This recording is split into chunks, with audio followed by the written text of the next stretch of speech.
of Playboy's CBD products, which I know we've all tried. Yes. Not everyone in the audience, but the three of us and a few others. So anyways, the way that you earn this is that you post on social media about class, and we'd love to encourage you to post one thing that you learned and that you were here. And it's actually going beyond just winning one of these things. It's about destigmatizing, de-shaming, owning your own body and sexuality, and telling your friends and family and community that that's what you're committed to. So we encourage you to post on social media the way that works for you. If that's to take a picture of all of us, or I don't know, I didn't ask your consent. If that's to take a picture of some version of the class, if that's to share the one thing that you learned, please post and tag. Ash put them in. Tag those tags, and we will pick a winner tomorrow. But again, beyond that, we're just a part of changing some of the messed up parts of this culture. Yes. Yes, of course, post in Spanish. Someone just asked. We love that. The more diverse voices, the better. So of course, please. I do want to say one thing about the arousal spray. Please. So if you're curious about CBD arousal lube, I have used this arousal spray and I did enjoy it.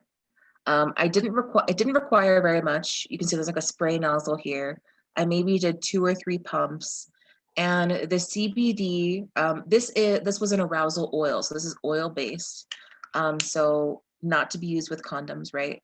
And oil itself is going to have a higher pH. So it's important to wash out as soon as you're done. Not let it sit overnight kind of thing. When I used the arousal spray, it was quite enjoyable with some friction. It really warmed up my clitoris in a way that was actually really interesting and new. I've never experienced something like that before. I actually enjoyed it. So I do recommend, if that's something you're curious about, CBD lube. Yeah. It has a nice little vanilla scent as well. Yeah. You can get it on Playboy's new sexual wellness website called pleasureforall.com. And this stuff is all totally natural, or it's all vegan. The CBD is the highest quality. It smells good. We like it. There's also a There's no sugar for self-pleasure. Yes. Check it out. We have a lot to give away. We're so excited. And also we want to shift culture. So, okay. Should we do some questions? Let's do it. We have so many. Okay, folks, we're gonna do a power round. Oh, you can share. Well, Instagram. If you have Instagram, that would be the best place to share. Thank you for asking. Okay, Penda, do you want to throw out a question? Yes, let's do it.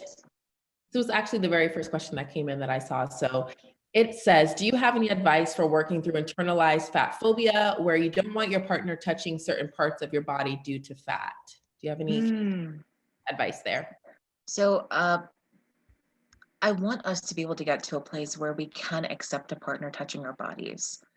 I will admit that one of my last partners, my early 20s, was the first partner who touched my belly, and I would recoil, and he would see me recoil, and he'd be like, "Oh, you don't really like that, do you?" And I was like, "No, but could you explain to me why you like it?" And he was like, "Yeah, I just really like to touch your warm, squishy body." And hearing him explain to me what he really liked about my body helped me to reframe it.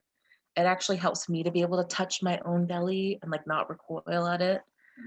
So if we can normalize you even touching your own body wherever you experience that disembodiment or displeasure with that body part. I also recommend like writing a love letter to that body part. I also recommend you imagining what that body part would write back to you as like your welcome letter.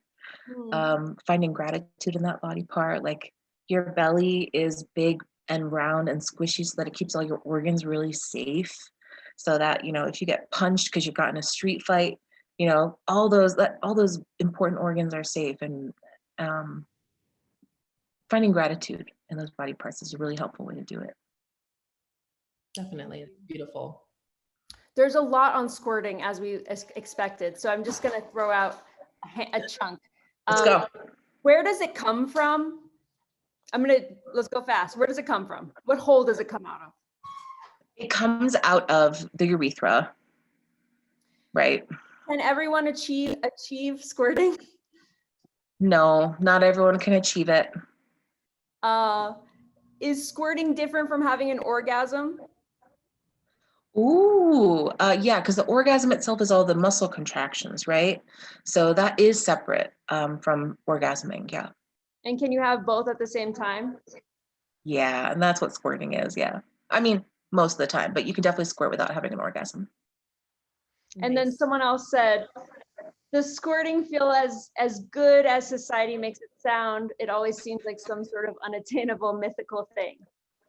Oh, well, I definitely don't want to make it sound like it's the pinnacle of all sex, right? Because we've all got our own maps of what we're capable of and what our bodies have the capacity to experience. But I will say, yes, the times that I've experienced squirting are like those elusive unicorns that I wish to capture and try to recreate. Yeah, it's pretty cool, and it's definitely different from orgasming on my own, and I enjoy it. Yes. All right. We're gonna have a lot of those squirting questions. This is a great question. Not sure how quickly we can get out this answer, but can BDSM fantasies actually be therapeutic for people with trauma? Yeah, they can, right? Imagine yourself falling off a bike and then recreating scenarios where you're getting back on the bike and there's a different dynamic because you have mastery and power over it. That's kind of what BDSM can be for trauma survivors. Really healing, really important, and a great way to reclaim our body, our fantasy, and our sex. Love it. Thank you. What you got, Lauren? I got, how do I encourage my partner to unlearn fat phobia with me so I can feel more comfortable exploring sex and my body with them? Try some boundary setting, right? So what are the things that you need your partner to demonstrate to you that would mean that they're working on their internalized fat phobia, right? So give them really specific things, right? I will feel like you're working on your internalized fat phobia if you grip onto my fat body better, if you don't feel afraid of touching my fat rolls, right? I'll feel more comfortable in my fat body if you tell me how sexy I am while we're having sex. I'll feel more comfortable in my fat body if you rub my body and you don't miss the parts that have fat on them. Like if you really give them extra special attention and say really sweet things to me while you're rubbing them, that'll make me feel good. So really communicating specifically what it is you're looking for your partner to do for you. Nice. This is a great question. What sex toys would you recommend for someone who maybe hasn't had any kind of sex yet, but is curious just to understand what the sensation can feel like? Yeah, I would definitely recommend external toys. I feel like sometimes it's a little more accessible than trying to look for internal toys. So something like this would be an internal toy. It's something that you're trying to put within the vagina, or even you wouldn't put this in the anus, right? Because there's no flared base like we talked about. But I would try something like an external clitoral stimulating toy. You might not like something that vibrates as fast as this one, so maybe you'll start off smaller. Maybe you'll start off with a bullet vibe. I would try a bullet vibe. So it's a smaller toy. It often can be cheaper, like around $20 to $30. So it's not like a huge financial investment. You can usually find them online, and they'll usually be waterproof, so you could try it in the shower. So like you don't feel compelled to keep a really tidy area as you're experimenting with like the fluids that are going to come out while you're trying it out. Thank you. Two more. Okay. This is important, what type of medical professional should they go to if they have vaginal pain? And what do they ask and what do they bring up? Oh, such a great question. So if you have a vulva or a vagina, you should go to a gynecologist. And they should be asking you in their intake form, do you experience sexual pain during sex?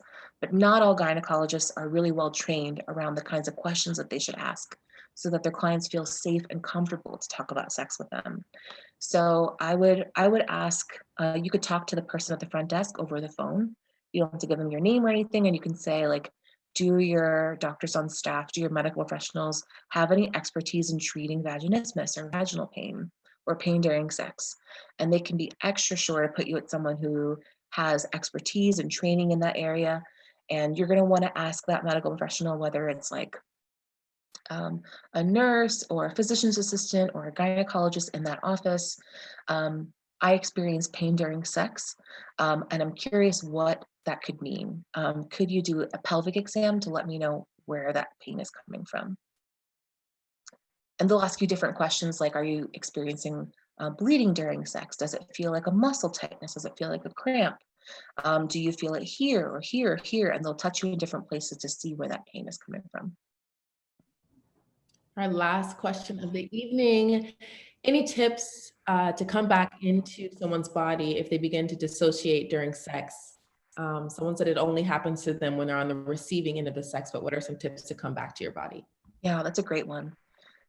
So any kind of grounding exercise is going to really help you to tell your body it's okay, we are safe, we are having like a triggering memory, a sensation could be triggering us, or a smell or an emotion that's kind of causing our brain to detach and go back into like a trauma memory.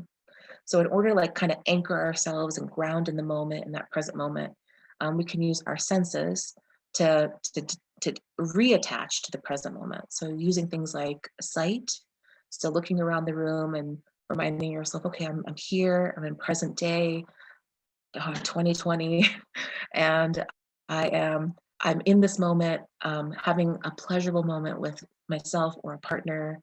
You can look around the room and say, okay, I'm going to challenge myself to find 5 green things. That's going to actually force your brain to come back into this present moment and leave the trauma memory that it's really trying to escape into.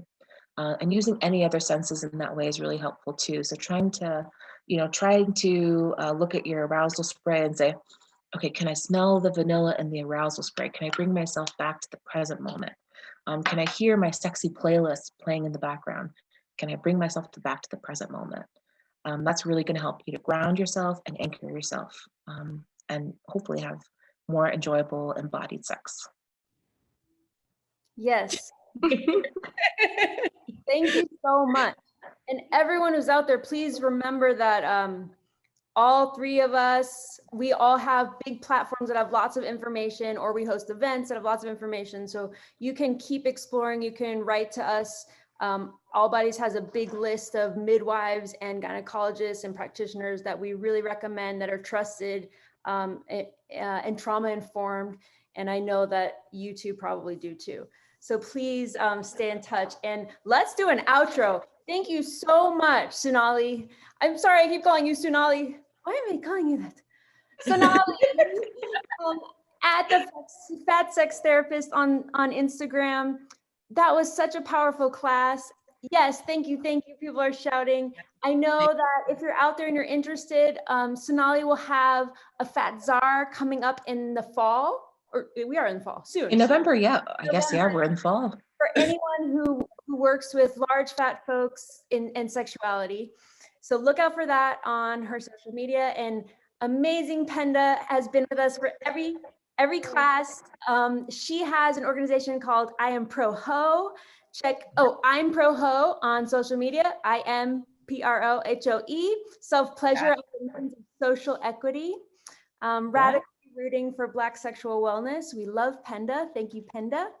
Thank you. And thank you to Allbodies, and thank you to Lauren, and thank you, Playboy, for bringing this entire series together. It has been so informative, so beautiful to see all the voices in the chat and answer all of these questions. And the feedback has been amazing and the energy has been great. So thank you to Allbodies, Lauren. What you're doing is so incredible. Ash, thanks for being behind the scenes and helping with the tech side and everything. And Playboy, thanks for the incredible products and for moving the conversation forward and destigmatizing sexual wellness. And I hope that, these kind of conversations continue and that we all grow and evolve in the way that we enjoy pleasure. Yes. Thanks to everyone. See you soon. See you on the